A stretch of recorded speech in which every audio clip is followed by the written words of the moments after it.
बाजार का भी पूरा हाल आपके सामने होगा और बताएंगे बाजारों में क्या रहे आपके लिए आज की कमाई की स्ट्रैटेजी। शुरुआत ग्लोबल बाजारों पर अपडेट के साथ ही कर लेते हैं। नेहा हमारे साथ है, उनसे चर्चा की शुरुआत करते हैं। Neha, good morning. काफी कुछ डेफिनेटली चल ही रहा है। अमेरिकी बाजारों का पहला अपडेट आपसे लेना चाहेंगे। दूसरा, ट्रंप एक बार फिर से एक्टिव हो गए हैं धमकियों के मामले में। इस बार क्या कह दिया उन्होंने? बिल्कुल।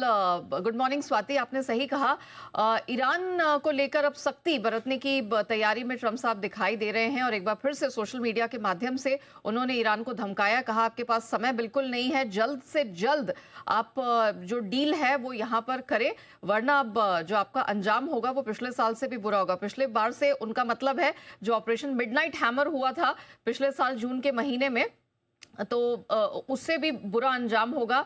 US navy forces already gulf पहुंच चुकी है और इससे पहले जो अमेरिकी वायुसेना है उनके तो ऑलरेडी एयर एक्सरसाइजेस जारी है। तो ये सारी चीजें जो थोड़ा तनाव पैदा करने का काम कर रही हैं। इस बीच अमेरिका में अनुमान के मुताबिक फेडरल रिजर्व ने जो पिछली बार 3 रेट कट्स किए थे उसके बाद इस बार ब्याज दरों में कोई बदलाव नहीं किया है, उसको स्थिर रखा है। उन्होंने कहा कि बेरोजगारी दर में कमी से इकोनॉमिक ग्रोथ पर जो भरोसा है वो उनका बढ़ा है, लेकिन महंगाई की जो चिंता है वो अभी भी बरकरार है। एस&पी में लगातार दूसरे दिन लाइफ हाई बना, नैस्डैक 3 महीने की ऊंचाई पर है। डाउ में हमने मामूली सी ही बढ़त आते हुए देखी है।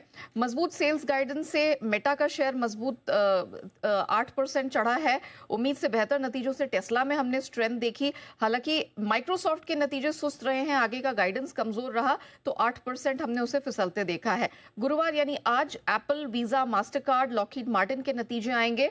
इसी बीच माइक्रोन और इंटेल, इसमें जबरदस्त तेजी है।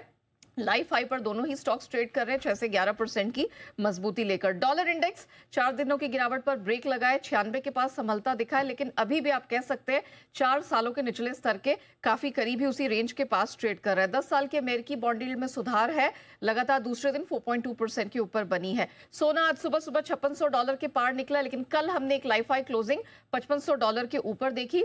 $400 की स्ट्रेंथ एक ही दिन में देखने को मिली है। घरेलू बाजार में भी मजबूती है, लाइफ हाई पर सोना जाता दिखा है।